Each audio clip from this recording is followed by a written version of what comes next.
Olá, meu nome é Paula Costa, eu sou professora da Faculdade de Engenharia Elétrica e de Computação da Unicamp. Nessa apresentação eu vou falar um pouco sobre o grupo de pesquisas em clima e saúde, que integra o Centro de Inteligência Artificial BIOS, e vou falar um pouco sobre como temos usado métodos de ciência de dados para o estudo do impacto de variáveis climáticas na saúde da população de Campinas. Então, o nosso grupo é um grupo de pesquisas formado em 2017. Atualmente ele conta com uma série de alunos de iniciação científica, alunos de mestrado, doutorado e pesquisadores docentes, né? Que vêm de diversas áreas. Então, nós temos pesquisadores da área de ciência de computação, matemática e estatística e os especialistas da área de saúde e clima. Então, é essa interação interdisciplinar que permite que a gente, de fato, concretize um grupo de pesquisas com esse foco em ciência de dados. Contando um pouco aí das nossas motivações, objetivos do grupo, né?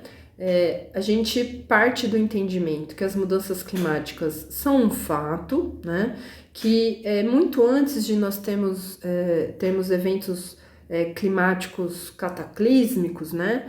Nós vamos passar por um longo período onde nós enfrentaremos eventos climáticos cada vez mais extremos, cada vez mais frequentes, em todos os lugares do planeta, certo?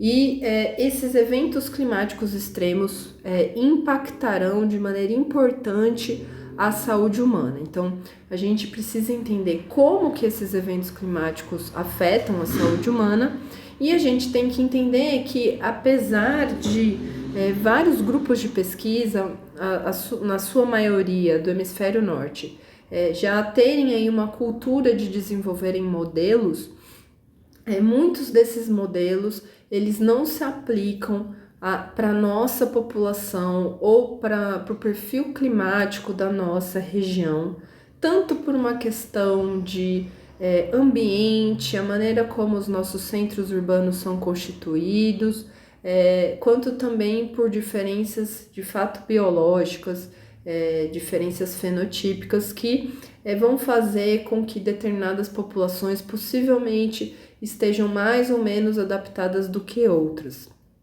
A gente também foca bastante no entendimento de que, já que essas mudanças são inevitáveis, nós devemos focar e nos preparar para termos estratégias de mitigação e de adaptação. Então, a gente fala bastante de planos de resiliência climática e também geração de sistemas de alerta que permitam que nós reajamos de maneira mais adequada a esses eventos extremos. Então, apenas para citar, dar um exemplo concreto do que seria um evento climático extremo, a gente tem, por exemplo, o caso das ondas de calor, que existem diferentes definições para ondas de calor, mas a gente pode considerar que uma onda de calor são 3 ou mais dias onde o regime de temperaturas mínima e máxima são muito maiores do que o típico para aquela região, para aquele período do ano. Então, nós fizemos um estudo para a cidade de Campinas, num artigo que foi publicado no início do ano, e o título desse artigo já sumariza os nossos principais resultados. Então, em Campinas, nós já estamos experimentando ondas de calor mais quentes, mais duradouras e mais frequentes. Então, nesse gráfico aqui da esquerda, nós temos o número de ondas de calor ao longo dos anos, de 1956 a 2018. E a gente percebe que, por mais que haja uma variação normal aí ao longo dos anos, existe uma forte tendência de aumento nesse número de ondas de calor por ano. Se nós consideramos também o número de dias do ano nos quais nós ficamos expostos a essas temperaturas maiores, a gente percebe também uma variação, mas uma tendência de aumento nesses dias aos quais ficamos expostos a ondas de calor. Eu destaco também a questão da intensidade, né? Então, se antes as anomalias, ou seja, o quanto que essa temperatura que a gente estava sofrendo ali na onda de calor, ela era maior do que o típico, né? A gente antigamente tínhamos ali anomalias que ficavam na faixa entre 0 e 2 graus, mas cada vez mais nós estamos experimentando anomalias mais intensas, então entre 2 e 4 graus. E agora já surgem na série, tanto para o inverno, outono, verão e primavera, eventos onde as anomalias superam os 4 graus. Então, realmente, a gente está falando de eventos raros, extremos e que não estão ficando mais tão raros assim. Para fazermos estudos associados ao impacto das variáveis climáticas na saúde humana, esse grupo de pesquisas ele se debruça sobre o problema de ter que integrar dados climáticos e dados da saúde.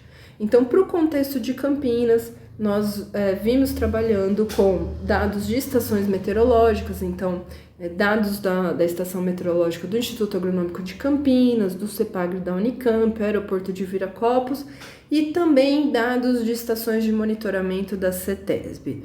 Nós estamos falando de bases que são bastante volumosas, que abrangem várias décadas de uma série histórica e que elas se diferenciam de maneira relevante no tipo de variável e nas propriedades que essas estações medem. Não existe um grande padrão.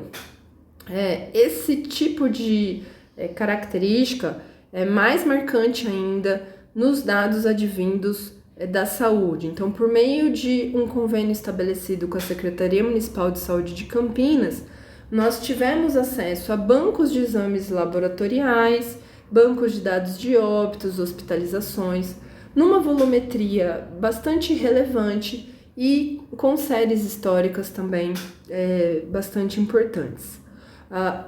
Esses bancos de dados trazem variáveis bastante diferentes entre si, com propriedades muito características. Então, eu destaco aqui alguns dos principais desafios que a gente enfrenta nesse tipo de projeto, certo? Então, desde o fato da gente ter que estabelecer parcerias com diferentes entidades, quanto também a questão de recebermos arquivos que são em formatos completamente diferentes, a grande necessidade de processar, limpar, transformar esses dados, que são tarefas que são impossíveis de serem realizadas, sem termos ao nosso lado os especialistas da área de saúde e clima, a necessidade de compatibilizar períodos de amostragem, né? Então, a gente tem desde a estação meteorológica que mede temperatura do ar a cada 10 minutos, até um outro tipo de dado que ele acontece uma vez por ano, certo?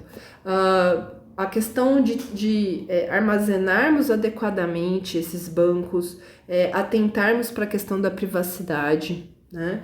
E, principalmente, algo que foi muito nevrálgico em toda essa jornada é a questão da necessidade de formar profissionais preparados para esse tipo de projeto, né? Então, assim, a gente teve que investir realmente numa formação diferenciada. Chegamos, inclusive, a criar uma disciplina de pós-graduação na Unicamp, de Ciência e Visualização de Dados em Saúde, uma disciplina que tem como caráter inovador aí, ser oferecida tanto pela Faculdade de Ciências Médicas, quanto pela Engenharia, quanto pelo Instituto de Computação, agregando alunos desses cursos tão diferentes entre si. Apenas trazendo alguns breves resultados aqui, nós nos perguntamos, por exemplo, se as ondas de calor impactavam no número de óbitos em Campinas. E nós fizemos, então, um comparativo do número de óbitos diários em períodos que estavam sob ondas de calor versus períodos que estavam sem registro de ondas de calor. E nós encontramos distribuições estatisticamente diferentes, né? Para determinados estratos, por exemplo, como para o estrato de homens e doenças associadas ao infarto agudo do miocárdio, né? Ou, por exemplo, para idosos e determinadas doenças. Além disso, nós nos perguntamos, as ondas de calor impactam no número de hospitalizações, né? Em períodos que estamos aí sob ondas de calor, então, novamente, para alguns tipos de causas de internação e alguns estratos, nós conseguimos observar diferenças estatisticamente significativas. Então, por exemplo, para infecções do trato urinário, a gente percebe que é uma doença impactada aí pelo ambiente, pelas variáveis climáticas. Nessa linha de raciocínio também, a gente foi olhar lá um pouco para a distribuição de valores de determinados biomarcadores na população de Campinas com base nos resultados de exames laboratoriais. E a gente percebeu que não só o efeito aparece para alguns estratos, como também esse efeito ele é persistente após o período de exposição. Então, por exemplo, o nível de clearance creatinina na população de Campinas, que é um biomarcador importante para doenças renais, para mulheres abaixo de 20 anos, ele não só existe essa diferença de distribuição para dias sob ondas de calor versus dias sem ondas de calor, como também a gente observa um efeito persistente. Então, até 10 dias depois, a exposição à onda de calor, nós ainda observamos essa diferença na distribuição dos valores de clearance creatinina na população de Campinas. E, concluindo, né, primeiro eu quero destacar que eu enfatizei muito a questão das ondas de calor, mas, obviamente, existe estudos feitos dentro do próprio grupo associados a outros tipos de evento, como por exemplo as próprias ondas de frio, que no mundo inteiro nós temos resultados que mostram o aumento, por exemplo, da incidência de acidentes vasculares sob ondas de frio, né? Períodos de baixa umidade, a gente também observa alguns efeitos, mas eu queria trazer aqui para concluir a apresentação alguns pontos-chave, certo? Então, primeiro ponto é que não podemos mais negar que esses eventos extremos, eles afetam a saúde humana, as mudanças climáticas não são algo que vão nos afetar no futuro, os danos à saúde humana já acontecem hoje, né? Um outro ponto de destaque os dados existem, mas a gente ainda tem uma enorme dificuldade para extrair informações epidemiológicas desses dados. Finalmente, é muito evidente que a gente tem que investir de maneira urgente na formação de recursos humanos, com sólida formação, com preparo para atuar nessa área que a gente chama de ciência de dados, que é uma área que tem esse DNA interdisciplinar, né? A gente não mais tem que focar só numa formação especializada, a gente tem que ser capaz de formar profissionais que consigam conversar com profissionais de outras áreas e consigam formar grupos de trabalho. Só assim que a gente vai avançar no entendimento de problemas extremamente relevantes. Por último, eu finalizo talvez com algumas reflexões, né?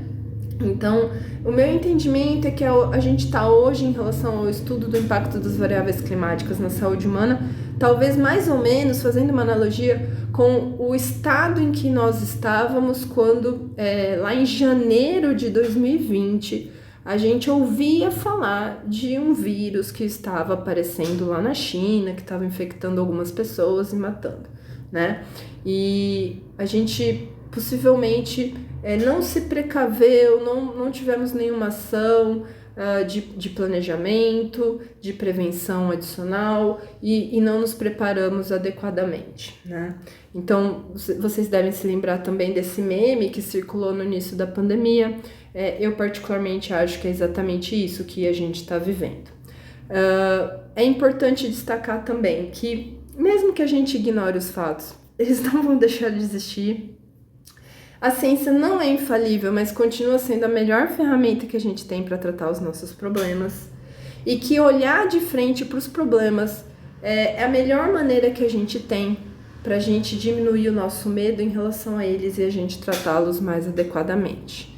Eu finalizo agradecendo a todos os apoios que a gente tem no contexto desse projeto, no contexto desse grupo de pesquisa, as agências de fomento, FAPESP, CNPq, CAPES, a equipe do BIOS, que tem nos trazido várias interações interessantes, a CETESB, o Instituto Agronômico de Campinas, CEPAGRE, ao convênio muito importante com a Secretaria Municipal de Saúde de Campinas, e eu deixo aqui meu contato para quem quiser perguntar mais e saber mais sobre o projeto.